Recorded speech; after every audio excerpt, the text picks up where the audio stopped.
তোমার নাম রাখছে বাবা আব্দুর রহমান, পাশে একটা হিন্দু তার নাম হইছে হরিচরণ, হরিচরণের মাথায় লম্বা লম্বা চুল। ও বা আব্দুর রহমান তোমার মাথায় লম্বা লম্বা চুল, হরিচরণ দাড়ি কামায়। ও বা আব্দুর রহমান তুমিও দাড়ি কামাও। হরিচরণও আজান দিলে মসজিদে নামাজ পড়তে যায় না। ও বাবা আব্দুর রহমান তুমিও আজান দিলে মসজিদে নামাজ পড়তে যাও না। হরিচরণ রমজান মাসে রোজা রাখে না। ও বাবা আব্দুর রহমান তুমিও রমজান মাসে রোজা রাখো না। হরিচরণ গান বাজনা থিয়েটার বউ কিনিয়ে সিনেমায় যায়। ও আব্দুর রহমান তুমিও গান বাজনা থিয়েটার বউ কিনিয়ে সিনেমায় যাও। হরিচরণ সুদ খায়, ঘুষ খায়, হারাম খায়। ও আব্দুর রহমান তুমিও সুদ খাও, ঘুষ খাও, হারাম খাও। এখন তোমার বিচার তুমি করো। হরিচরণের জন্য যদি জাহান্নাম হয়, ও বাবা আব্দুর রহমান তোমার জায়গা হবে কোথায়? যেই কাজের কারণে হরিচরণের জায়গা জাহান্নাম, ও বাবা আব্দুর রহমান এই কাজগুলো যদি তুমি করো তোমার জায়গা হবে জাহান্নাম। বংশের নাম মুসলমানই নয়, নিজের নাম মুসলমানই মুসলমান নয়। মুসলমান গুণ আর কাজের নাম, গুণের নাম হয়েছে ঈমান আর কাজের নাম হয়েছে নেক আমাল। সুবহানাল্লাহ বলেন না? কাফের মুশরিক বেঈমানের ঘরে জন্ম নিয়া ঈমান আনার পরে নেক আমল করিয়া যদি মৌতের বিছানায় শায়িত হওয়া যায়, তার জায়গা হয়ে যাবে মাওলা পাকের জান্নাত। খোদা না খাস্তা, খোদা না খাস্তা কোন মুসলমানের সন্তান, মুসলমান জওয়ান বুড়া ও মা পর্দার মা বোনেরা, মুসলমানের নাম নিয়ে যদি দুনিয়ায় বেঁচে থাকেন আর ঈমানও নাই, নেক আমলও নাই, এইভাবে যদি হায়াতটা কেটে যায়, আপনার নাউজুবিল্লাহি মিন যালিক আপনার জায়গাও হয়ে যাবে কাফের মুশরিক বেঈমানের সঙ্গে জাহান্নাম। আলহামদুলিল্লাহি রাব্বিল আলামিন والصلاة والسلام على أشرف الأنبياء والمرسلين وعلى آله وأصحابه أجمعين. اللهم صل على سيدنا ونبينا وشفيعنا وحبيبنا ومولانا محمد وعلى آله وأصحابه وبارك وسلم.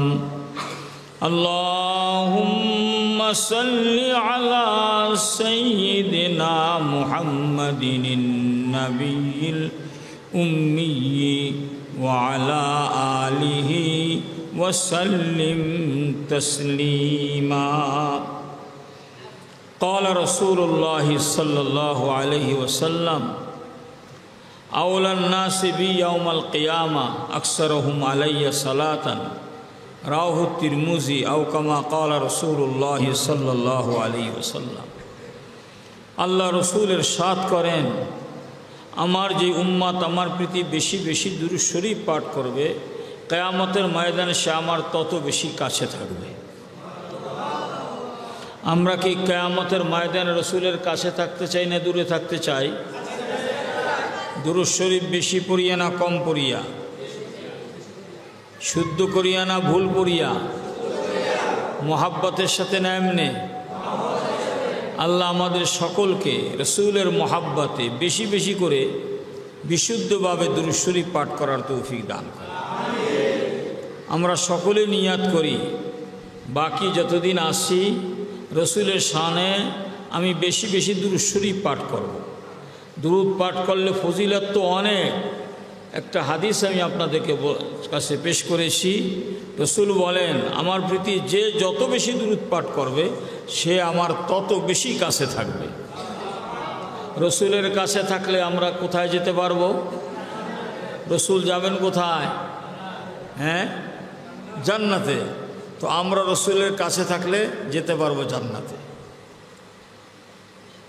আল্লাহ পাক আমাদের সকলকে, পর্দার আলের মা ও বোনেরা, জান্নাতে যারা যেতে চায় তাদের জন্য একটি উত্তম আমল, বলে কি শ্রেষ্ঠ একটা আমল হচ্ছে রসুলের প্রতি দুরূদ শরীফ পড়া। তবে দুরূদ শরীফটা বিশুদ্ধ হইতে হবে আর মহাব্বতের সাথে হইতে হবে। কিভাবে মহাব্বত? রসুলের প্রতি যে দুরূদ পড়বে সে কোনোদিন রসুলের সুন্নতের পরিপন্থী চলবে না। কারণ আল্লাহ রসুল এই আর এক হাদিসে বলছেন, মান আহাব্বা সুন্নতি ফাকাদ আহাব্বানি ওমান আহাব্বানি কানা মাই ফিল জান্নাহ। যে আমার সুন্নতকে মহাব্বত করলো সে যেন আমাকেই মহাব্বত করলো, আর আমাকে যে মহাব্বত করবে সে কোনোদিন জাহান্নামে থাকতে পারবে না, সে আমার সঙ্গে জান্নাতেই যাবে। সুবহানাল্লাহ। তো জান্নাতে যাওয়ার দুইটা গ্যারান্টি আমরা পাইলাম। একটা পাইলাম দুরূদ শরীফ বেশি পড়তে হবে, আর একটা পাইলাম রসুলের সুন্নত অনুযায়ী জীবন পরিচালনা করতে হবে। এখন বাকি আছে নিয়াত এবং কাজে পরিণত করা। নিয়াত যদি করি, এখন নিয়ত করলাম না, এখনই যদি মারা যাই 1 সেকেন্ড পরে 2 মিনিট পরে সঙ্গে সঙ্গে আমরা বিনা হিসেবে জান্নাতে যেতে পারব। কারণ আমরা তো রসুলের সঙ্গে জান্নাতে যাওয়ার জন্য নিয়ত করেছি, দুরূদ শরীফ বেশি পড়ব এবং গোটা জীবন রসুলের আদর্শের উপর পরিচালিত করব। তো এখানে জান্নাতে যাওয়ার কোনো বাধা নাই। একটা বাধা আছে, যেটা হচ্ছে হকুল ইবাদ, মখলুকের হক। এইটা যদি থাকে তাহলে হকদারের হক আদায় না করে যদি মৃত্যুর বিছানায় কেউ শায়িত হয়, কোনো আমলে কুলাবে না, কোনো তওবা ইস্তেগফারে কুলাবে না। এই দেনার কারণে তাকে অবশ্যই শাস্তি ভোগ করতে হবে, এমনকি জাহান্নামে যেতে হবে। ফকি আবুল লাইস সমরকন্দি রহমাতুল্লাহ আলাই একটা কিতাব লিখছেন। যেহেতু আমি ওই কিতাব থেকে বলছি এই জন্য যে আপনারা সহজে পাবেন। কিতাবটার নাম হয়েছে তানবীহুল গাফিলিন। কি নাম বলেন? বলেন তানবীহুল গাফিলিন। আবার বলেন। বড় মুহাদ্দিস, বড় আল্লাহর ওলি। কে? নাম কি? ফকি আবুল লাইস সমরকন্দি রহমাতুল্লাহ আলাই। তানবীহুল গাফিলিন কিতাবের অর্থটা কি? যারা গাফেল, অমনোযোগী, দিনের দিকে আসে না, তাদের জন্য উনি এমনভাবে কিতাবটার মধ্যে বিভিন্ন বিষয় আলোচনা করেছেন। এগুলো যদি কেউ পড়ে তার ভিতর গাফলাত দূর হয়ে যায়, অমনোযোগী দূর হয়ে যায়, সে দিনের পথে আগে আসে। দেখে তানবীহুল গাফিল মধ্যে একটা কথা বলছেন, এটা হাদিসের কথা। কিয়ামতের ময়দানে বহু লোক উঠবেন নেকের বড় বড় পাহাড় নিয়ে, নামাজ, রোজা, হজ, যাকাত, দান, সৎকার, বড় বড় পাহাড় নিয়ে এসে উঠবে। নেকের পাহাড় নিয়ে উঠবে, এদিকে পাওনাদার রাস্তা থাকবে। বলে আল্লাহ আমি তো তার কাছে এই পাই, আর হুজুর আল্লাহ আমি এই পাই। তো আল্লাহ বলবেন হ্যাঁ, নির্ধারিত করে দেবেন তুমি এত দেনার পরিবর্তে মোকাবেলায় এত ন্যাক তোমাকে দেওয়া হলো। এভাবে ন্যাক কর্তন হতে হতে হতে হতে ফকি আবুল লাইস সমরকন্দি রহমতুল্লাহ হাদিসের মধ্যে বলেন যে তার আমল নামে আর কোনো নেকি নেই, এখন আছে কিছু গুনাহ। তো এখন তাকে যাইতে হবে কোথায়? জাহান্নামে। যাইতে হবে কোথায়? কোন? জাহান্নাম। এখন সবাই তো বেকার অস্থির, নেকের পাহাড় নিয়ে উঠলো আজকে। তো নেকের পাহাড় নিয়ে গেল। এখানে আমি একটা কথা বলি, অনেক সময় অনেক মুসল্লি তবলিগের চেল্লা লাগায়, পীরের মুরিদ, এমনকি খোদা নাখাস্তা কোনো আলেম সাবও হতে পারে, বিবির মহারণা টাকাকে খেলনা মনে করে, দেয় না। বলতে আমার তো বিবিও চায় না। তো কিয়ামতের ময়দানে কিন্তু এটা বিরাট একটা জাহান্নামে যাওয়ার কারণ হয়ে দাঁড়াবে। বিবি কিন্তু সেদিন আর ছাড়বে না, কেন দিন তো আর কোনো উপায় নাই। দেখবে এখানে আমি পাইতেছি, স্বামীর নেক থেকে আমি নিয়ে যাইলেই তুমি জান্নাতে চলে যাব, তখন সে দিন আর ছাড়বে না। আজকের চুপচাপ আছে, কিন্তু ওই দিনকার কিন্তু খবর আছে।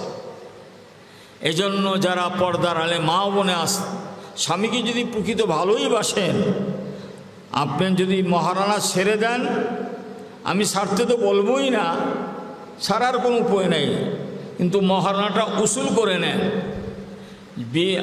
আপনার স্বামীকে আপনার কারণে জাহান্নামের আগুনে জ্বালাবেন না।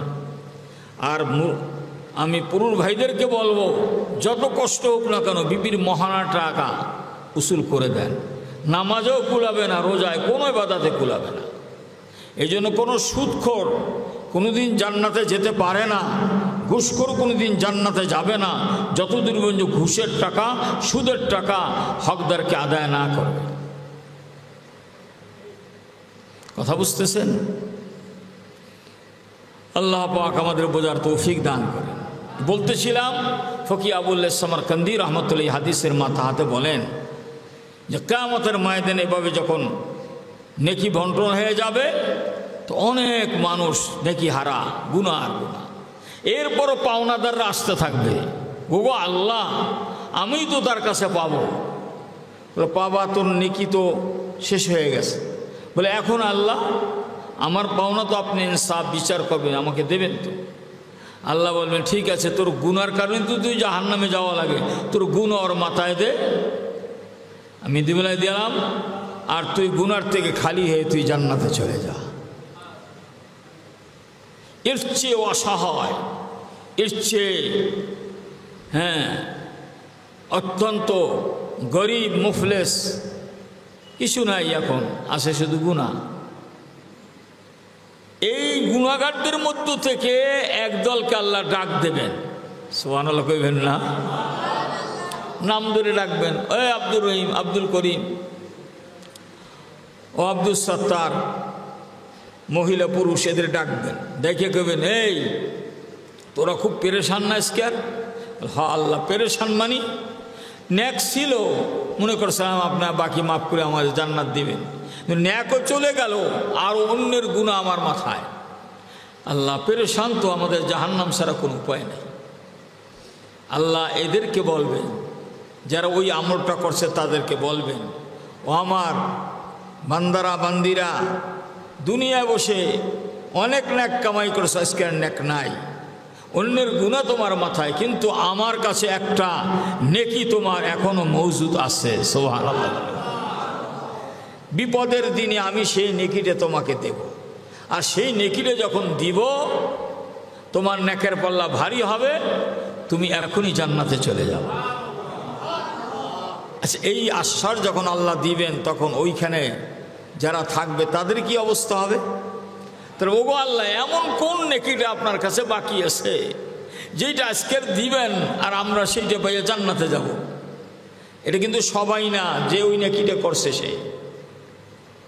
আল্লাহ বলবো আমার বান্দাবান্দি, দুনিয়ায় বৈশা তুই ভালো কাজের নিয়ত করছিলি একেবারে ইখলাসের সাথে, ওই নিয়াত বিশুদ্ধ নিয়াত আমার সন্তুষ্টির জন্য যেটা করছো এটা আমার কুদরতি খাজানায় জমা রেখেছি। নিয়ত করেছিলি কিন্তু কাজটা করতে পারো না, নিয়ত করেছিলি কাজটা, আল্লাহ আমাকে যদি সম্পদ দাও লিল্লাহ বোটিংয়ের সব খরচ আমি দিয়ে দেব। নিয়ত করেছো মনে মনে, আমি জানি তোর, তুই জানো, তো হায়াতে কুলায় নাই, তোর তৌফিক হয় নাই, দিতে পারো না, কিন্তু নিয়তটা ছিল সাচ্চা। তুই নিয়ত করেছো মানুষ এখান থেকে চলাফেরা করতে পারে না, আল্লাহ যদি টাকা দেয় এই রাস্তাটা আমি সুন্দরভাবে জনগণের জন্য করে দেবো, এই পোলটা করে দেবো, এখানে পানির ব্যবস্থা করবো, এরকম নিয়ত করিয়ে তুই রাখছো। জানি আমি আর জানি, হ্যাঁ আমি আল্লাহ জানি, আর তুই নিয়ত করেছো তুই জানো। যা করতে পারো না আমি হায়াত দিই নাই, করতে পারো না আমি তোকে অর্থ দিই নাই, কিন্তু নিয়তের মধ্যে তো ভুল নাই। এই নিয়তকে আজকাল আমি আল্লাহ খুশি হইয়া 70 গুণ বৃদ্ধি করে তোর নেকের পাল্লায় দিয়া দি, তুই জান্নাতে চলে যা। এখন আমাদের আমল, কয়টা আমলের কথা বললাম? 1 নম্বর বললাম দুরূদ শরীফ, নাকি? 2 নম্বর বললাম কি কর সুন্নাত। সুন্নাত কাকে বলে? সুন্নাত মানে আদর্শ। রসুল যেই কাজ যেভাবে করছে সেটা যাই না শুই না বুঝা সেই কাজ সেইভাবে করার নাম রসুলের সুন্নাত পালন করা। এটা শুধু দাড়ি টুপি জামা এটার মধ্যেই না, প্রত্যেকটা কাজের মধ্যে রসুল একটি আদর্শ আছে। এমন কোনো কাজ নাই যার ভিতরে আদর্শ নেই। মাথার চুলের মধ্যে আদর্শ আছে, হাতের নখ কাটার মধ্যে আদর্শ আছে, আছে না নেই? আপনি যদি মনে করেন ও টুপি মাথায় দিতে কয়, আর টুপি তো মাথায় দিবিনি, কিন্তু এরপরও সুন্নত আছে না নাই? আবার সুন্নতের মধ্যে একটা সুন্নতে মুআক্কাদা, যেটা পালন না করলে গুনাহ হবে, জাহান্নামে যেতে হবে। দেখি সুন্নতে মুআক্কাদা। জোহরের নামাজের ফরজের আগে কয় রাকাত সুন্নত, শেষে কয় রাকাত, এটা সুন্নতে মুআক্কাদা। যারা মুকিম বাড়িতে থাকে তাদের 10 রাকাতই পড়তে হবে। আর যারা মুসাফির, আমরা যেরকম মুসাফির, আমরা 4 রাকাতে 2 রাকাত, 10 রাকাতে কয় রাকাত পড়লাম, কোন 2 রাকাত, আমরা গুনাহগার হব না। এটা শরীয়ত, নামাজকে হালকা করিয়ে দিয়েছে। বাকি যদি সময় কেউ পায় সফর অবস্থায়ও সে যদি সুন্নত পড়ে অসুবিধা নেই, কিন্তু ফরজ 4 রাকাত পড়তে পারবে না। 4 রাকাত ফরজে কয় রাকাত, 2 রাকাত। এটা হলো সুন্নতে মুআক্কাদা, এগুলো আদায় না করলে গুনাহগার হয়। আর একটা আছে সুন্নতে জায়েদা, বা এটা রাসূলের অব্যাহত সুন্নাত। এই সুন্নতের কি ফায়দা? দুনিয়ায় যার যত টাকা বেশি অত বড় ধনী, জান্নাতে যার যত নেকি বেশি অত বড় ধনী। সুবহানাল্লাহ কইবেন না? তো জান্নাতে আমরা ধনী হইতে চাই না গরিব হইতে চাই? এই সুন্নত যদি আদায় করে সে জান্নাতে সবচেয়ে বড় ধনী হবে। কিভাবে? মুজাদ্দিদ আল পেসানি রহমতুল্লাহ আলাইহি, যিনি আকবরের দ্বীন এলাহিকে খান খান করে দিয়েছিল। আকবর হিন্দু, বৌদ্ধ, খ্রিস্টান সব ধর্ম ভেঙ্গে চুইরে একটা ধর্ম বানাইছিল, এটার নাম যে দ্বীন এলাহি। এর ভিতর শিরক, কুফর, সমস্ত নাফরমানিতে ভরপুর ছিল। এর মোকাবেলায় আল্লাহ পাকের এক বান্দা শেখ আহমদ সরহান্দি রহমতুল্লাহ আলাইহি মোকাবেলা করলেন। আকবরের দ্বীন এলাহি খান খান হয়ে জমিনের থেকে চিরদিনের জন্য মিটে গেল। আর আল্লাহর তরফ থেকে যে মুহাম্মদ রাসূল যেই দিন নিয়ে এসেছিলেন সেই দিন পাক ভারতে আজও আছে, আল্লাহ পাক কিয়ামত পর্যন্ত রাখবে। ইনি হচ্ছেন শেখ আহমদ সরহান্দি রহমতুল্লাহ আলাইহি। মুজাদ্দিদ আল পেসানি 1000 বছর পর পর এক একজন মুজাদ্দিদ আসেন, দিনের সংস্কারক। এই দিনের মধ্যে যা বাড়তি টাড়তি থাকে এগুলো কমায়া সলিড পিওর কোরআন হাদিসের আলোকে সমাজকে পরিচালিত করা তিনি পরামর্শ দেন, নির্দেশ দেন। ইনি ছিলেন মুজাদ্দিদ আল পেসানি রহমতুল্লাহ। মুজাদ্দিদ আল পেসানি রহমতুল্লাহ আলাইহি তার কিতাবে লেখেন, কাউকে যদি আল্লাহ কোটি কোটি বছর হায়াত দেয়, কত বছর? কোটি কোটি বছর কেউ হায়াত পায়? এটা তাকিদান, গুরুত্ব বুঝাবার জন্য উনি বলছেন। কাউকে যদি কোটি কোটি বছর হায়াত দেয়, সারা রাত তো তাহাজ্জুদ, বিছানে পিঠ লাগায় নাই, সারা বছর নফল রোজা, কোনোদিন নফল রোজা ভাঙ্গে নাই। ভাই সারা বছর নফল রোজা রাখা, সারা রাত তো তাহাজ্জুদ, নেকি আছে না নাই?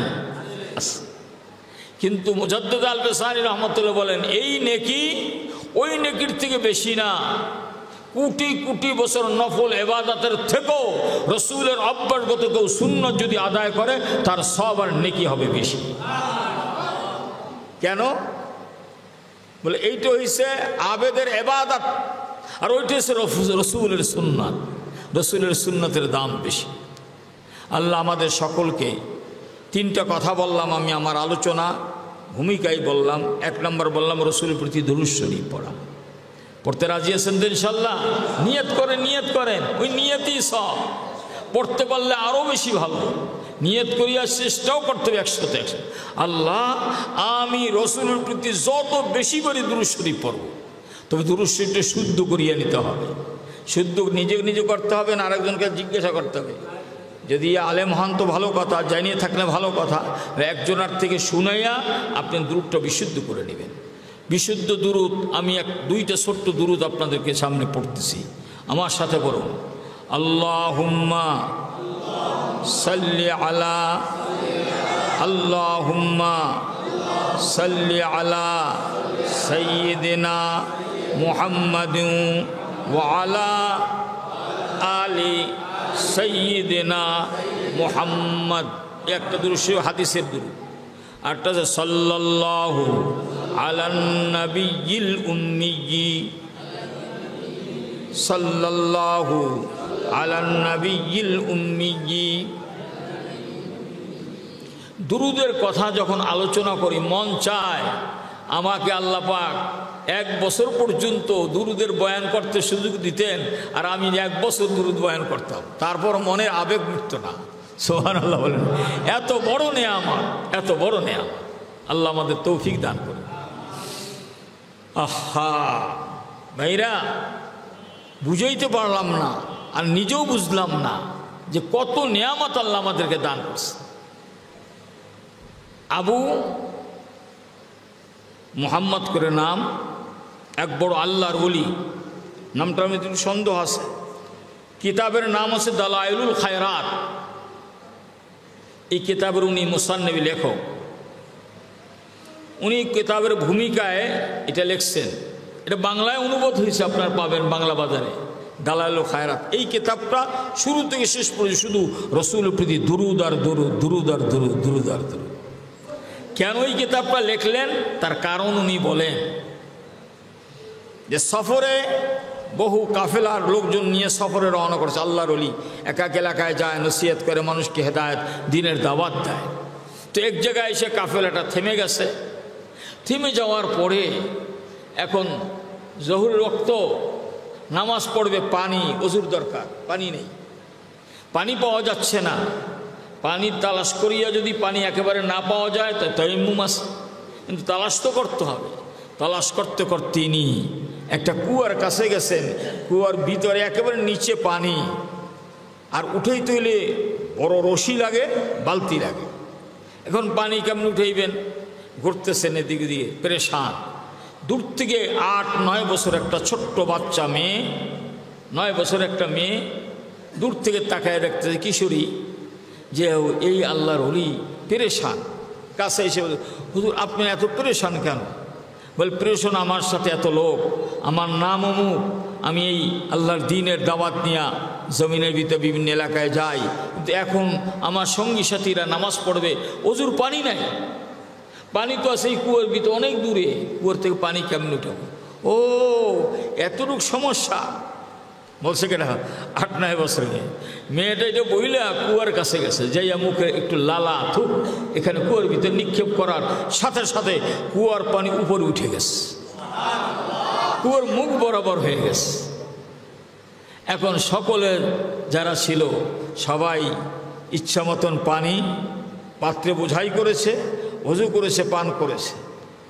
বাস নামাজ আদায় করার পরে ওই আল্লাহর বুজুর্গ ওই মেয়েটার ঘরের সামনে দাঁড়িয়ে বলছে, মা তুমি একটু বাহির হও, এমন কোন আমল করলা যে আমলের বরকতে আল্লাহ পাক তোমাকে এই নিয়ামত দান করছে? এত বলতেছে, মেয়েটা টু শব্দ করে না। পরে আল্লাহর কসম দিয়ে বলে, আমি আল্লাহর কসম দিয়ে বলি, তুমি বাহির হও, আমাকে জানতেই হবে এই মর্যাদা তুমি কেমনে হাসিল করলা। তো মেয়েটা অবশ্য পরে বাহির হয়েছে যে আপনি আল্লাহর কসম দিয়েছেন, এই জন্য আমি বলতে বাধ্য। এই নিয়ামত আল্লাহ আমাকে দান করছে রসুলের প্রতি দুরূদ শরীফ পড়ার কারণে।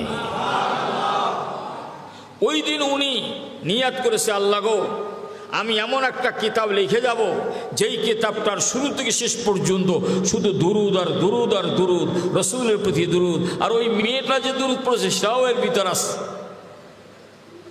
এই দুরুদ সোমবার থেকে শুরু করতে হয় আর রবিবার শেষ করতে হয়। প্রতিদিন একটা চ্যাপ্টার আছে, এই দুরুদের চ্যাপ্টার পড়তে হয়। আমার উস্তাদনা শফিকোনা হাটাজারি মাদ্রাসার পীর সাহেব মাওলানা হাফিজুর রহমান সাহেব আমাকে এই ওজিফা পড়ার নির্দেশ দিয়েছে। আমারও কাছে সবসময় ব্যাগেই দালাইলুল খায়রাত থাকে। বেশি আমল তো করতে পারি না, আমি আপনাদেরকেও পরামর্শ দিলাম দুরূদ শরীফ পড়বেন, রাসূলের সুন্নতের উপর গোটা পরিবার গোটা ঘরকে সাজাবেন। সুবহানাল্লাহ কইবেন না? যেভাবে মুজাদ্দিদ আল বেসানি রহমতুল্লাহ বলছেন, কেউ যদি দুপুরের খানা খাইয়া সামান্য বিছানে একটু পিঠ লাগাইল, কেন? আল্লাহর রসুল দুপুরে খানা খাইয়া বিছানে পিঠ লাগাইতেন। এতটুকু যদি আমল করে, আবেদের লক্ষ লক্ষ কোটি কোটি বছর ইবাদতের থেকে সব বেশি। ডান পায়ে জুতা পরা, বাম পায়ে জুতা খোলা সুন্নতে মুআক্কাদা না, কিন্তু রাসূলের অভ্যাসগত সুন্নাত। কি কথা বুঝতেছেন? এইভাবে এমন কোনো কাজ আমি করতে পারবো না যেটা কাফের মুশরিক হিন্দু বৌদ্ধ খ্রিস্টান তাদের সাথে মিলে যায়। লেবাসে, পোশাকে, সবসময় রসুলের আদর্শের উপর চলতে হবে। আল্লাহ আমাদের তৌফিক দান করেন। এই দুরূদ শরীফের কথা বললাম, সুন্নতের কথা বললাম, আর কি বললাম?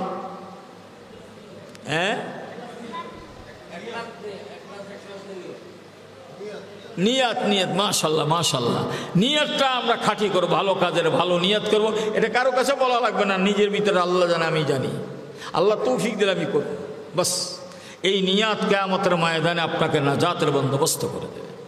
আম্মা বা'দু ফাউযু বিল্লাহি মিনাশ শাইতানির রাজীম। বিসমিল্লাহির রহমানির রহিম। ইন্নাল্লাযীনা আমানু ওয়া আমিলুস সালিহাতি কানাত লাহুম জান্নাতুল ফিরদাউসি নুজুলা। আমানতু বিল্লাহ, সাদাকাল্লাহু মাওলানাল আযীম। राह के दुनिया में बशर को नहीं ज़ीबा गफलत, राह के दुनिया में बशर को नहीं ज़ीबा गफलत। मौत का ध्यान भी लाज़िम है कि हर आन रहे। जो बशर आता है दुनिया में ये कहती है क़ज़ा, मैं भी पीछे चली आती हो ज़रा ध्यान रहे। दुनियाबासी मानुष मात्रुई गफलत महाभूल, দুনিয়াবাসী মানুষ মাত্রই গাফলাত মহাভুল। সদা মৃত্যু ধ্যান রাখিলি আখেরাত হয় ফুল। জগৎ মাঝে পা রাখতি মৃত্যু কহে ডাকি, আমিও আছি তোমারই পিছে চলিও ধ্যানে রাখি। কি বুঝছেন আমার কথাটা? বুঝছেন না বন্ধু আমার? একজন ইমানদার দিবারাত্র 24 ঘন্টা প্রতিটি কাজে তার মৌতের মোরাকাবা, এটাই ইমানের স্বাদ আর মজা। অপরদারের মা বোনেরা, সব কাজের মধ্যে মৌতের মোরাকাবা করা যায়। পায়ে যখন জুতাটা পরবেন খেয়াল করবেন, এমন একদিন আসবে পায়ে জুতা পরব, মৌত এসে আমাকে ঘিরে নিবে, পায়ের জুতা আমি খুলতে পারবো। কি ভাই, এরকম অনেক জুতা পায়ে দেওয়া অবস্থা মৃত্যু হয়েছে কি না বলেন? হয়েছে নি? আমরা পায়ের জুতা খুলে যখন বিছানে বসবো, বিছানে বসবো, তো খেয়াল করো পায়ের জুতা তো খুলেছি, হয়তো আর জুতা আমাকে আল্লাহ পায়ে দিতে নাও দিতে পারে, আর তো আল্লাহ আমাকে জুতা পায়ে নাও দিতে পারে। এই অবস্থা আমার মৃত্যু। মৃত্যুকে এত কাছে মনে করো যে প্রত্যেকটা মুহূর্তে আমি মৃত্যুর কাছে আছি, এত কাছে যে কোনো মুহূর্তে ভাই আজলের সঙ্গে মোলাকাত হয়ে যেতে পারে। কি ভাই, এই খেয়াল যার ভিতর আসবে সে কোনো দিন নাফরমানি করতে পারে না। তার সব সময় আল্লাহ পাকের দিকে তার মনটা রুজু থাকে, গুনার থেকে বাঁচা তার জন্য সহজ হয়ে যায়। বিছানায় যখন যাব মশারি খাটাবো, খেয়াল করব এই যে হাতে নিজে হাতে মশারি খাটাইলাম, এমন একদিন আসবে হয়তো আমি আর মশারি খুলতে পারবো না, এটাই আমার জীবনের শেষ। গায়ের জামাটা খুলিয়া যখন হ্যাঙ্গারে বা আলনায় রাখবো, জামার দিকে একবার তাকাবো আর মনকে বুঝাবো, মন এমন একদিন আসবে গায়ের জামা খুলিয়ে আমি আলনায় রাখলাম, এই হ্যাঙ্গারে ঝুলাইলাম, এই জামা তো আমার মাওলার গায়ে নাও ধরতে পারে, এই অবস্থায় তো আমার রওনা হইয়া যাইতে পারে। এখন বুঝাই কেমন কি নিয়ে রওনা দিছে অন্ধকার খবরে। এ জীবন জীবন না, বলেন এ জীবন জীবন না, এ জীবনের পর আর এক জীবন আছে না নাই? যেই জীবনে শুরু আছে আর শেষ নেই, সে আখিরাতের অফুরন্ত জীবন যদি সুখময় করতে হয়, আখিরাতের অফুরন্ত জীবন যদি শান্তিময় জীবন পেতে হয়, তার মূলধন মূল পুঁজি এ জীবনে সঞ্চয় করতেই হবে, এ জীবনে সঞ্চয় করতেই হবে। আমার মাওলা কোরআনে কারীমে ইরশাদ করেন, ইন্নাল্লাযীনা আমানু ওয়া আমিলুস সালিহাতি কানাত লাহুম জান্নাতুল ফিরদাউসি নুজুলা। পার্থিব জীবনে আসার পরে ঈমান এবং নেক আমলের পুঁজি যদি কেউ সঞ্চয় করতে পারে, বিশুদ্ধ ঈমান বিশুদ্ধ নেক আমলের পুঁজি সঞ্চয় করিয়া যদি মৌতের বিছানায় শায়িত হতে পারে, মৌত, কবর, হাসুর, মিজান, এই 4টা ঘাটি পার হইয়া সর্বশেষ ঘাটি জাহান্নামের উপর থেকে পুলসিরাত, পুলসিরাত পার হইয়া জান্নাতে গিয়া মাওলায়ে কারীমের সঙ্গে দিদার হইয়া যাবে। সুবহানাল্লাহ। খোদা না খাস্তা, খোদা না খাস্তা, মুসলমানের ঘরে জন্ম নিয়া নিজেকে মুসলমানের পরিচয় দিয়া আমার পর্দালে মা ও বোনেরা, যদি ঈমান হারা হইয়া নেকামলের পুঁজি যদি না থাকে, এই অবস্থায় মৌতের বিছানায় যদি শায়িত হতে হয়, মৌত, কবর, হাসর, মিজান সব জায়গায় ধরা খেতে হবে। সর্বশেষ ঘাটি পুলসিরাত পাড়ি দিয়া জান্নাতে যাওয়া যাবে না, মাওলায়ে কারীমের সাথে কারো মুলাকাতও হবে না। পুলসিরাত দেখিয়া নবী কান্দে যারে যার, পুলসিরাত দেখিয়া নবী কান্দে যারে যার, গুনাহগার উম্মত আমার কেমনে হবে পার, উম্মত আমার গুনাহগার গো কেমনে হবে পার। নেকি বান্দা নেকি বান্দি পার হইবে বিজলির আকার, গুনাহগার বান্দা গুনাহগার বান্দি কাটিয়া পড়বে দোজখ মাজার। কোনো সন্দেহ নাই, কোনো সন্দেহ নাই, हम ऐसे रहे या कि वैसे रहे, हम ऐसे रहे या कि वैसे रहे, वहाँ देखना है कि हम कैसे रहे। हयात दो रोजा का किया शोगम, मुसाफिर रहे जैसे तैसे रहे। সুখে থাকি দুঃখে থাকি, ভালো থাকি মন্দ থাকি, মন্দ আমার রোগাক্রান্ত হই আর সুস্থ দেহের অধিকারী হই, ধনী হই গরিব হই, জান হই বুড়া হই, পুরুষ হই মহিলা হই, মনকে বুঝায় মন এ জীবন জীবন নয়, এ জীবনের পর আর এক জীবন আছে, যেই জীবনের শুরু আছে আর শেষ নেই। সে অফুরন্ত জীবন যদি সুখময় করতে হয়, তার মূলধন মূল পুঁজি এ জীবনে সঞ্চয় করতেই হবে, না করে কোনো উপায় নাই। যদি আপনাকে নিজেকে নিজে ইমানদারের দাবিদার হন, ইমানদারের দাবিদার হইলে কি লাগবে? তিনটা বিষয় ইমান মূল পুঁজি। একটা হচ্ছে তাওহীদ, দ্বিতীয় হচ্ছে রিসালাত, তৃতীয় হচ্ছে আখিরাত। কোন? তাওহীদ, রিসালাত, আখিরাত। তাওহীদ মানে লা ইলাহা ইল্লাল্লাহ, রিসালাত মুহাম্মাদুর রাসূলুল্লাহ। এই দুইটা যখন এসে যাবে জবানে, আত্মায়, আপাদমস্তকে, ব্যক্তি জীবনে, পারিবারিক জীবনে, সামাজিক জীবনে, রাষ্ট্রীয় জীবনে, আন্তর্জাতিক পর্যায়ে যখন লা ইলাহা ইল্লাল্লাহ মুহাম্মাদুর রাসূলুল্লাহ এই তাওহীদ রিসালাত এসে যাবে, আমার বাপজি মাওলার সঙ্গে তার সম্পর্ক হবে, মাওলার সঙ্গে সম্পর্ক হবে, আখিরাতে তার দেখা হবে। সুবহানাল্লাহ সুবহানাল্লাহ। বন্ধু আমার, আমরা ইমানদার মুসলমান না বেঈমান? নাউজুবিল্লাহ। ইমানদার না ইমানদার মুসলমান না বেঈমান? বলেন না, বলতে কোনো অসুবিধা আছে নাকি? বলেন আমরা ইমানদার না মুসলমান? ইমানদার মুসলমান। বলেন আমরা ইমানদার মুসলমান। কারণ আমরা পড়েছি লা ইলাহা ইল্লাল্লাহু মুহাম্মাদুর রাসূলুল্লাহ। এবার আমি আপনাদের কাছে প্রশ্ন করব, লা ইলাহা মুহাম্মাদুর রাসূলুল্লাহ পড়তে পারে না কে? দুনিয়ার অতীতে বর্তমানে যত মানুষ আসে ছিল সকলেই লা ইলাহা মুহাম্মাদুর রাসূলুল্লাহ পড়তে পারত, যাদের বাকশক্তি ছিল। শুধু লা ইলাহা না, 30 পারা কোরআনও পড়তে পারত, তরজমাও জানত আবু জাহেল, আবু লাহাব। মক্কার কাফেররা তাদের জবান ছিল মাতৃভাষা আরবি, আরবি তো পড়তে পারত, বিশুদ্ধ পড়তে পারত। কিন্তু আবু জাহেল ইমানদার না বেঈমান? আবু লাহাব ইমানদার না বেঈমান? অতীতের নবীদের সময় ছিল ফেরাউন ছিল, নমরুদ ছিল, সবই তো বেঈমান। কার ঘটনাটা কি? ঘটনা কি? তারাও তো লা ইলাহা মুহাম্মাদুর রাসূলুল্লাহ পড়তে হতো, লা ইলাহা মুসা কালিমুল্লাহ পড়তে পারত। মূল কারণ কোথায়? মূল কারণ হচ্ছে তারা এই তাওহীদ আর রিসালাত বা ইমানের বাক্য পড়তে পারত।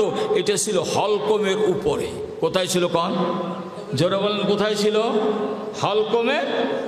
হলকমের উপরে। হলকমের উপরে যত কিছু পড়ো তুমি, কোরআনের তাফসীর পড়ো আর তরজমা পড়ো, হাদিস পড়ো, হাদিস তরজমা, কম তুমি ইমানদার মুসলমান নও। ইমানদার মুসলমান কাকে বলে?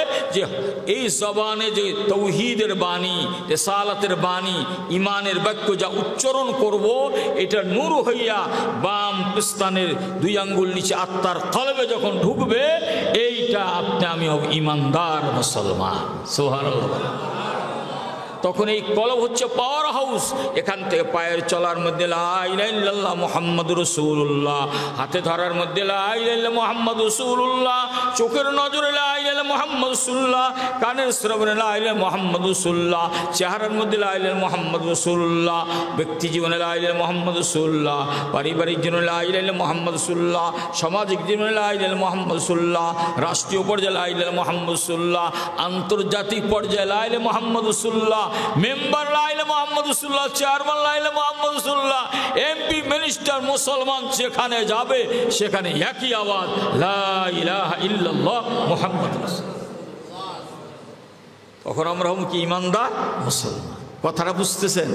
এখন আমি যদি আপনাদেরকে প্রশ্ন করি, বলুন যে লা ইলাহা ইল্লাল্লাহ মুহাম্মাদুর রাসূলুল্লাহ জবান থেকে নূর হইয়া কলবে ঢুকছে, এটার আপনি কি ঢুকেছেন কবে? গত রাত্রে না আজকে ঢুকেছেন, না 1 বছর আগে, না আপনার আব্বাই ঢুকেই দিয়েছে, না আম্মাই ঢুকেই দিয়েছে?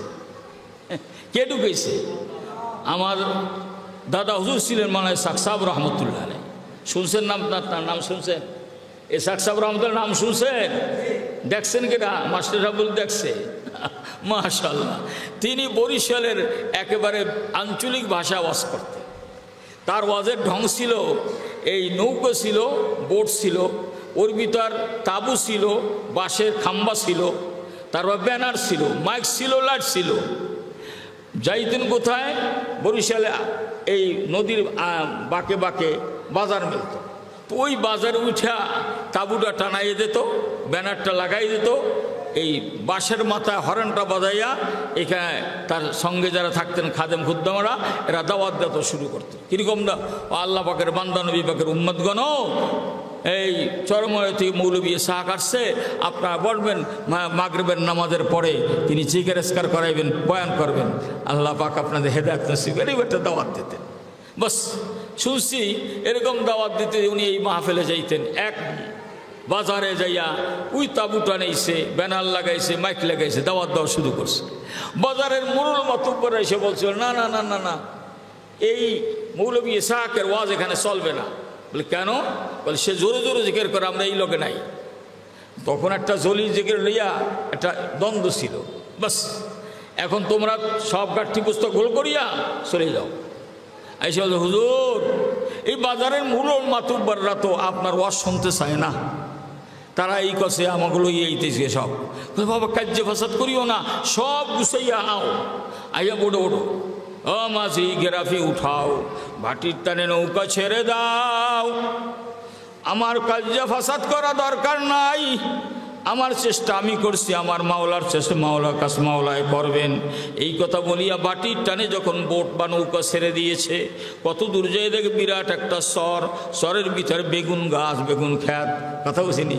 এখানে বসে আল্লাহ রইলি বসে আল্লাহ কিয়ামতের মধ্যে আমি ইসহাকের আল্লাহ জিজ্ঞাসা করে, ও ইসহাক ওই এলাকায় গিয়াছিলাম, মুনুল মাতুব্বরা বাধা দিছি, তুমি চলিয়ে আসলা কেন? তুমি আমার কথা বান্দীদের শোনাও নাই, যদি শোনাইতে তারা তো হেদায়েত পাইতো, তুমি কেন শোনাও নাই? তোমার চেষ্টা তো এখনো বাকি আছে, এখন আমি করতে পারি কি? ও মাঝি নৌকা বার সামনে আগাইও না, এখানে চরের ভিতর গেরাফি ফালাও, আর বোটের মধ্যে বাঁশের মাথায় হরেনটা লাগাইয়া দাও, আমি নৌকায় বৈশা বয়ান করব। এই বয়ান এই গ্রামের গাছের পাতায় পাতায় লাইগা যাইবে। এই বড় বেগুন খ্যাত, এই বেগুন খ্যাতের আরে বেগুনে বেগুনে লাইগা যাইবে। আল্লাহ যদি হেদায়েত দিতে চান, এর দ্বারাও মানুষ হেদায়েত পাইয়া যাইবে। বাস কথা বলতে যে দেরি, কাজ শুরু হয়ে গেছে। আল্লাহর ওলি বড় বৈশাখ বয়ান করিয়া মোনাজাত করিয়া যেই মাত্র বর্ষারিয়া দেশে গ্রামের মধ্যে আওয়াজ হয়ে গেছে, আরে আরে বরিশালের চরময়ের থেকে মৌলবী ইসহাক আসছিল, আমাদের বাজারের মোড় মাতুব্বর তারা ওয়াজ করতে দেয় নাই, এই জন্য সে ওই আমাদের চরের মধ্যে নৌকা লাগাই বোট লাগাইয়া এর ওয়াজ করে ওই যায় আসে না গ্রামের মানুষ কয়। এর মধ্যে কে যেন আওয়াজ দিছে, আল্লাহর ওলি ওয়াজ করে গেছে, এই ওয়াজের আওয়াজ এই গ্রামের গাছের পাতায় পাতায় লাগছে, এই চরের বেগুন খেতেও লেগে গেছে। যে এই ক্ষেতের বেগুন খাবে আল্লাহ চায় তো তাকেও হেদায়েত দিতে পারে। হেদায়েতের চাবিকাঠি কার হাতে? যারা বলেন আল্লাহর হাতে। কার হাতে?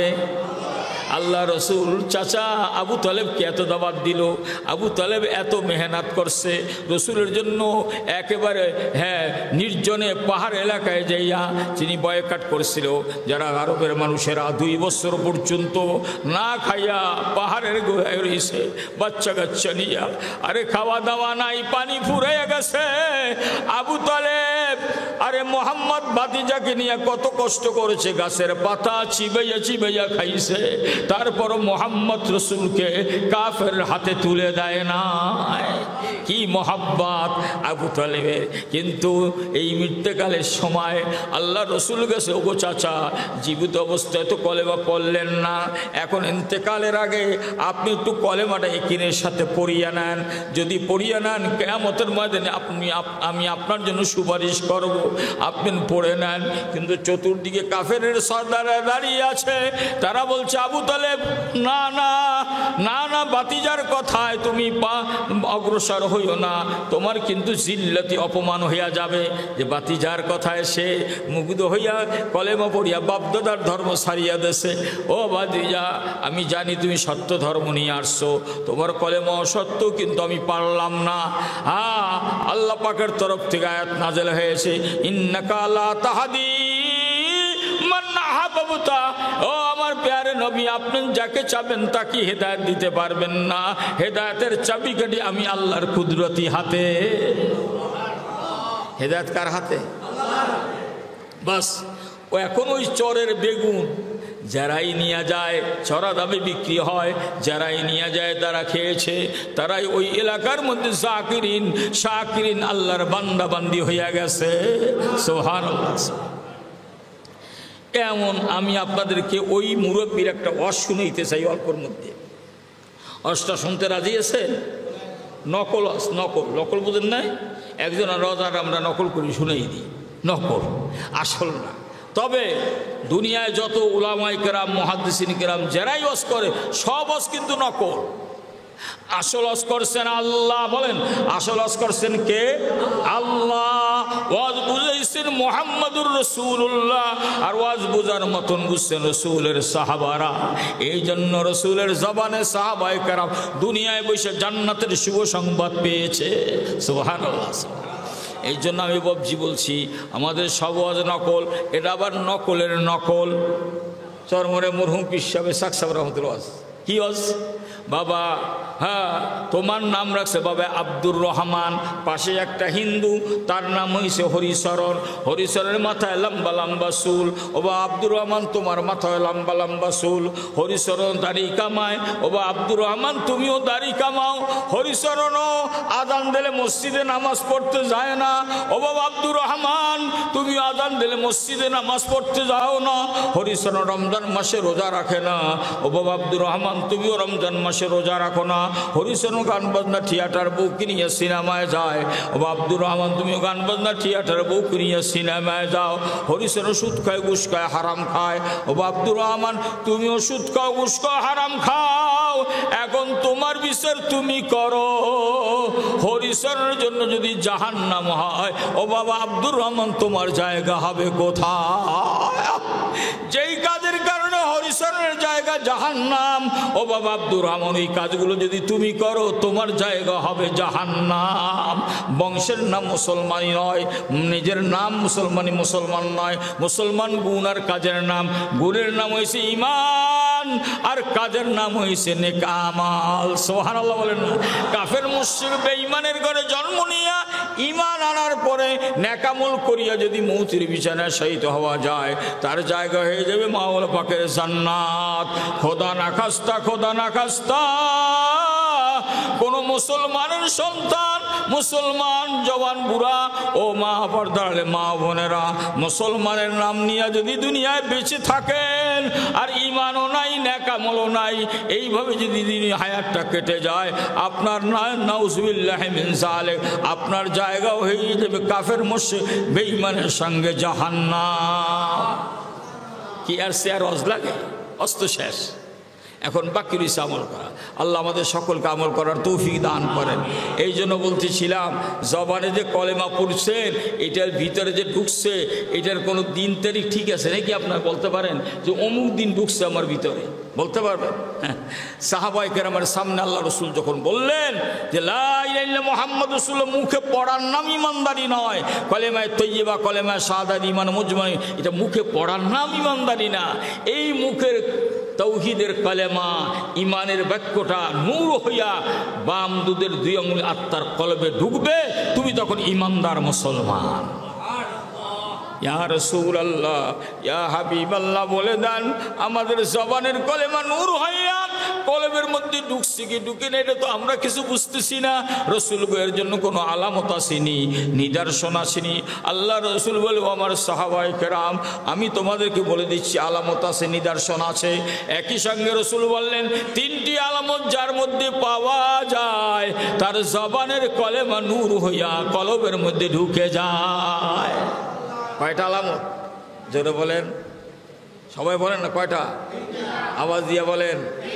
কেউ যদি বলতে পারেন আমি 1 লক্ষ টাকা পুরস্কার দেবো আলেম সারা।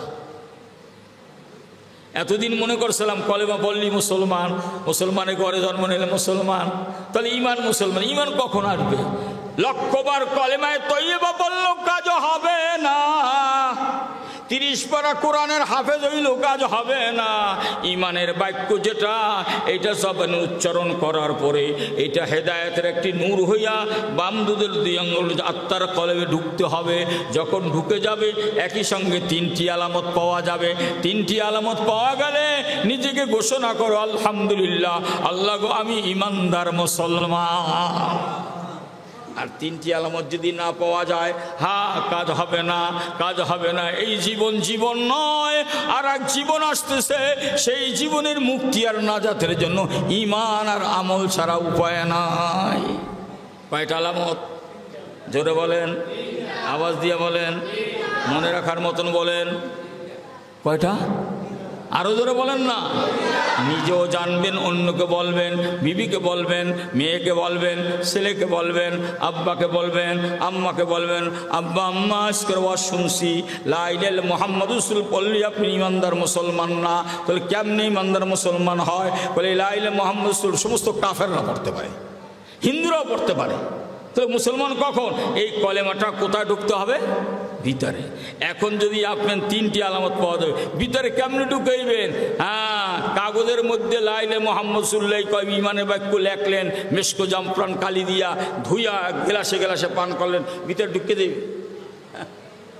আল্লাহ রসুল বলেন 3টি আলামত কি? 1 নম্বর, আত-তাজাফি আন দারিল গুরুর ওয়াল ইনাবাতু ইলা দারিল খুলুদ ওয়াল ইস্তিদাদু লিল মাউত ক্বাবলা নুজুলিহি। কয়টা আলামত হইল? 3টা। 1 নম্বর, সাহাবিয়া শোনো, সাহাবীরা তো স্থির, ইয়া রাসূলুল্লাহ তাড়াতাড়ি বলে দেন আমরা ঈমানদার না বেঈমান। বলেন বলেন ইয়া রাসূলুল্লাহ 3টি আলামত কি? আল্লাহ রসুল বলেন, তুমি যখন পড়ছো লা ইলাহা ইল্লাল্লাহু মুহাম্মাদুর রাসূলুল্লাহ, যখন তুমি পড়ছো এই জবানের কলেমা নূর হইয়া কলবে ঢোকার সঙ্গে সঙ্গে প্রথম আলামত পাইবা, কলব থেকে দুনিয়ার সকল বস্তুর মোহাব্বত ধুয়ে মুছে পরিষ্কার হয়ে যাবে। সাহাবা লব্বাইক ইয়া রাসূলুল্লাহ, যেদিন কলেমা পড়ে ঈমান এনেছি আমাদের কলেমার মধ্যে কোনো কিছুর মহাব্বত নাই, সব ধুয়ে মুছে পরিষ্কার হয়েছে। ঘর সারিছি, বাড়ি সেরেছি, আত্মীয় স্বজন সেরেছি, রাসূল গো আপনার দেওয়ানা হয়ে আপনার সঙ্গে আছি। সুবহানাল্লাহ বলবেন না? 2 নম্বর, রাসূল বলেন পাত্র কখনো খালি থাকে না, যেই পাত্রে কিছু নাই সেই পাত্রে বাতাস হইলেও থাকে। রাসূল বলেন সাহাবী রে, দিল খালি হয়ে গেল দুনিয়ার মা, এখন দিলের মধ্যে আছে কি, কলবের মধ্যে আছে কি? রাসূল বলেন 2 নম্বর, ওয়ালিসনা আত-তাজাফি আন দারিল গুরুর ওয়াল ইনাবাতু ইলা দারিল খুলুদ, আখিরাতের মোহাব্বতের দ্বারা, জান্নাতের মোহাব্বতের দ্বারা, আল্লাহর সঙ্গে দিদারের মোহাব্বতের দ্বারা তোমার কলবটা কণায় কণায় বোঝাই হয়ে যাবে। সুবহানাল্লাহ বলেন। চলবে তারা দুনিয়া, দিলের মধ্যে মাওলা পাকের মোহাব্বত, আখিরাতের মোহাব্বত। এই বাড়ি বাড়ি না, এই ঘর ঘর না, এই আওলাদ পদে কিছু না, আমার আসল বাড়ি জান্নাত, যাইতে হবে সেখানে। মুসাফির হার কুজা বাসদ ওতন রায়াদ মিদারাত, মুসাফির হার কুজা বাসদ ওতন রায়াদ মিদারাত। মুসাফির যেখানে যাক না, অত মন্ত্রের মধ্যে বাড়ির মোহাব্বত আছে না নাই? দুনিয়াদার যারা, তারা যখন চলে বাড়ির মোহাব্বত, আর ইমানদার যারা তারা দুনিয়ায় চলে আখিরাতের মহাব্বত। সুবহানাল্লাহ। দুনিয়াদার বিদেশে যায়, পরবাসে যায়, চাকরি করে, অন্য শহরে যায়, চাকরি বাকরি করে টাকা পয়সা কোথায় পাঠায়? বাড়ি পাঠায়, ঘর করো, জমিন করো, এটা করো, ওটা করো, এই সমস্ত বলে কি বলে না? আর ইমানদার যারা তারা চলে দুনিয়ার কাজ করতে হয়, আল্লাহর হুকুম। উদাহরণ যেভাবে আমি অনেক সময় দিয়ে থাকি, ক্ষেতের মধ্যে ধান, গম, শাকসবজির বেশি আমরা ফালাই কিনা? ফালাই না। কিন্তু ইমানদার যারা তারা কয় আল্লাহ আল্লাহ গো, দুনিয়ার খেত আবাদ করি দুনিয়ায় খাবার জন্য, আমার তো আখিরাত হইছে আসল বাড়ি, সেইখানের জন্য আমি কি আবাদ করব? তোমার রাসূল বলেছেন যারা দুনিয়ায় বসে মাওলার জিকির করবে, এই প্রত্যেকটা জিকির একটা ফলের গাছের দানা হইয়া, ফল গাছের দানা হইয়া তার জন্য জান্নাতে একটা উর্বর জায়গা আছে, সেখানে ফলের বাগান হইয়া যায়। সুবহানাল্লাহ। এখন বলে আরে ধান খেতে ধান ফলায়, গম খেতে গম ফেলায়, শাকসবজির দানা ফলায়, আর কি বলে সুবহানাল্লাহ সুবহানাল্লাহ সুবহানাল্লাহ সুবহানাল্লাহ সুবহানাল্লাহ। মনে কত খুশি, হালাল রুজি দুনিয়ার জমিনে, আমার আখিরাতে জান্নাতে ফলের বাগান হইতেছে মাওলার জিকিরের দ্বারা। সুবহানাল্লাহ। আজও মনে পড়ে আমি হাটাজারি মাদ্রাসায় পড়তাম, আমি যখন সাগরের পথে আসতাম, এই সন্দ্বীপ হইয়া হাতিয়া হইয়া আসতাম, বরিশালে শিপের মধ্যে আসতাম, হাতিয়া বা সন্দ্বীপে যখন এই জাহাজটা নঙ্গর করত, তখন দেখতাম সম্মানের মাঝিরা তীর থেকে মাল যাত্রীদেরকে নিয়ে এই শিপের মধ্যে দিয়ে যায়, শিপের থেকে যাত্রী আবার মাল নিয়ে তীরে চলে যায়। কিন্তু একটা সম্মানও দেখি নাই যেই সম্মানের মাঝি দুই হাতে বইটা টানে আর পিঠে টানে বলে লা ইলাহা ইল্লাল্লাহ লা ইলাহা ইল্লাল্লাহ লা ইলাহা ইল্লাল্লাহ লা ইলাহা ইল্লাল্লাহ। আরে মাওলার যারা আশিক আর প্রেমিক, আখিরাতকে যারা বিশ্বাস করছে, রিক্সা চালায় প্রত্যেকটা পেট্রোলের বই সঙ্গে সঙ্গে লা ইলাহা ইল্লাল্লাহ। আজও মনে পড়ে বরগুনা আমি যাইতাম, বরগুনা আছে কিনা আমি জানি না, এক পাগলা ছিল মোটর সাইকেল চালাইতো, আমি সবসময় তার মোটর সাইকেল উঠতাম, যেই মোটর সাইকেল চালাইতো এমন একটা মুহূর্ত ছিল না যে জবানে মাওলার জিকির নাই। সুবহানাল্লাহ বলবেন না? এরা হচ্ছে আখিরাত কামাই করে। আখিরাত কামাই করার জন্য আলেম হওয়া লাগে না, পীর হওয়া লাগে না, দরবেশ হওয়া লাগে না, হাফেজ হওয়া লাগে না, কারি হওয়া লাগে না, যদি হয় শোনায় সোহাগা। কিন্তু আখিরাত কামাই করার জন্য হওয়া লাগবে ইমানদার। কি হওয়া লাগবে? ইমান। রাসূল বলে তুমি যদি একটা এতিম বাচ্চার মাথার উপর হাত রাখো, তোমার হাতের নিচে যতটা চুল পড়বে অতটা নেকি তোমার আমলনামায় জমা হয়ে যায়। আপনার টাকা নাই, পয়সা নাই, এতিম বাচ্চাদের কাছে আনছেন, পিঠে হাত দিয়েছেন, বাবা তোর বাবার সঙ্গে আমার বড় মোহাব্বত, তোর বাবা বড় ভালো মানুষ ছিল, আমার কাছে তো কোনো টাকা পয়সা নাই, একটা চকলেট নেই। আপনার নিয়ত কি আমি আস্তে আস্তে ওর মাথায় আটটা দেবো আর আমার আমলনামায় নেকি জমা হয়ে যায়? কি ভাই এ আমল আছে না নাই? পড়ুন আমার সাথে সাথে, কুল হুয়াল্লাহু আহাদ বিসমিল্লাহির রহমানির রহিম, কুল হুয়াল্লাহু আহাদ আল্লাহুস সামাদ লাম ইয়ালিদ ওয়া লাম ইউলাদ ওয়া লাম ইয়াকুল লাহু কুফুয়ান আহাদ। এই সূরা ইখলাস জানে না এমন করে মুসলমান মনে হয় নাই। নামাজি বলতেই সূরা ইখলাস জানে, শুদ্ধ জানে, জানি কি জানে না? রাসূল বলেন একসঙ্গে যদি কেউ 10 বার সূরা ফাতিহা পাঠ করে, আল্লাহ পাক তার জন্য জান্নাতে একখান স্বর্ণের ঘর বানায়। হাফেজ সূরা ফাতিহা রয়েছেন, সূরা ইখলাস রয়েছেন, এতে যে কত নেকি কামাই করতে পারেন। এটা তো সূরা ফাতিহার তালাওয়াত, এটা হচ্ছে আসমানি সমস্ত কিতাব তালাওয়াতের সমতুল্য সওয়াব পাওয়া যায়। তো আপনার আমি তো সব চাই না, দুনিয়ার টাকা পাইয়া ধনী হইতে চায়, অন্যের হক নষ্ট করিয়া নিজে ধনী হইতে চায়, সুদ খাইয়া ধনী হইতে চায়, ঘুষ খাইয়া ধনী হইতে চায়। আসল বাড়ি জান্নাতে ধনী হওয়ার চেষ্টা যদি কারো থাকতো, আল্লাহ পাক তাকে আখিরাতের ধনী বানাইয়া দিতেন। কি ভাই কথা বুঝতেছেন? এই জন্য এই সব কিছু করে, আবার এই যারা করে এরা আবার মাওলার সঙ্গে কথা কয়। সুবহানাল্লাহ বলেন না? ও আমার বাপজি, পর্দানিশী মা ও বোনেরা, এ জীবনে যারা ইমানদার দুনিয়ায় বসে মাওলার সঙ্গে কথা বলতে পারবেন না, তাদের কথা হবে না মুহূর্তে, না হবে কবরে, না হবে হাসরে, না হবে মিজান পুলসিরাতে, পার হইয়া জান্নাতে যাইতে পারবে না, মাওলার দেখাও পাবে না, কথাও হবে না। যদি কথা বলতে হয় এই দুনিয়ায় বসে মাওলার সঙ্গে কথা বলার অভ্যাস করো। যদি অভ্যাস করো দেখবা দুনিয়ায় বন্ধুর সঙ্গে কথা বলতে বলতে রাত্র পোষায়া যায়, আর মাওলার যারা প্রেমিক তারা যখন কথা বলতে শুরু করে তাদের রাত্র পোষাইয়া যায় কি যায় না? মরহুম ইসহাক সাহেব রহমতুল্লাহ আলাইহি এই এখন 1 নম্বর মাঠে মাহফিল হয়, এই অগ্রাণের মাহফিল। আরও একটা মাঠে হয়, এই মাঠের মাঝখানে একটা বাড়ি ছিল, চতুর্দিকে ওয়াল ফিরানো। আমরা তখন ওয়াল ফিরানো বাড়ি দেখছি। পরে এই বাড়িটা মাদ্রাসা কিনিয়া ভাঙ্গে মাঠ বানাইছে। যারা দেখছেন তো দেখছেন, না দেখলে তো শুনছেন। হ্যাঁ, ওই যখন ওয়াল ভাঙ্গিয়া মানে মাঠ বানাইছে, আমরা ভিতরে দেখতেছি দৃশ্য কি দেখতেছি, একটা পুষ্কুনির পশ্চিম পারে ঘাটলার পশ্চিম দিকে কি আছে, ছোট্ট একটা ঘর। একটা মানুষ ঢুকতে পারতো, দ্বিতীয় আর একজন ঢুকতে পারতো না। এই ঘরে কে ঢুকতো? কুতুব, আল্লাহর ওলি চরমনে ইসহাক সাহেব রহমতুল্লাহ সব যখন নীরবে ঘুমাইয়া যাইতো, ওই জায়গায় বৈশা মাওলা আল্লাহকে কথা বলতো। সুবহানাল্লাহ বলেন না? কথা বলেন, কথা বলবেন কেমন করিয়া? আল্লাহর ওলি কয়, ওগো আল্লাহ তোমার জিকিরে মশগুল থাকি। আমি বিভিন্ন আমল করেছি, ধরেন সূরা ইখলাস পড়ছি। এখন তো আমার ঘরে 5 দিন একদিনে 5 ওয়াক্ত নামাজ, 5 দশা 50 বার যদি কেউ পড়ে 5খানা ঘর হয়। 10 বার পড়লে 100 বার পড়লে 10খানা ঘর হয় নাকি? এই ঘরও বানায়, ফলের বাগানও বানায়। মসজিদ থেকে সবাই বাইর হয়ে যায়, এই পাগল বাহির হয় না। মাঝে বসিয়া মালিককে ডাক দেয়, মালিক গো, গুনাহ তো আমার হইয়া যাইতেছে, আপনার মাফ করিয়া দেন। মাফ করলে আপনার কোনো নোকসান ক্ষতি হবে না, মাফ না করলে আপনার কোনো লাভ হবে না। আমি আপনার কাছে খাঁটি তওবা করতে, মাফ করিয়া দেন। যদি মাফ নাই করেন, আমি যে সূরা ইখলাস পড়েছি, আমি যে ঈমান এনেছি দিবেন জান্নাত, ওই জান্নাতের ঘর আর ফলের বাগান জিকিরের কারণে দিয়েছেন, ওইয়া দেবেন আপনার কারে? আপনার আমারে মাফ করিয়া দেন, আর আমার জন্য যা বরাদ্দ করছেন তা আমাকে দিয়া দেন। কি যে মজা, কি যে স্বাদ, মাওলার প্রেমিক ছাড়া বুঝে না, কাউকে বুঝানো যায় না। যে বুঝেছে সে পেয়েছে, বলেন, যে বুঝেছে সে পেয়েছে, যে বুঝিনি সে পাইনি, যে বুঝিবে সে পাইবে, যে বুঝিবে না সে পাইবে না। আল্লাহ আমাদের সকলে বোঝার মতন তৌফিক দান করেন। এই জন্য আখিরাতের অফুরন্ত জীবন সুখময় করার পুঁজি কয়টা? 2টা।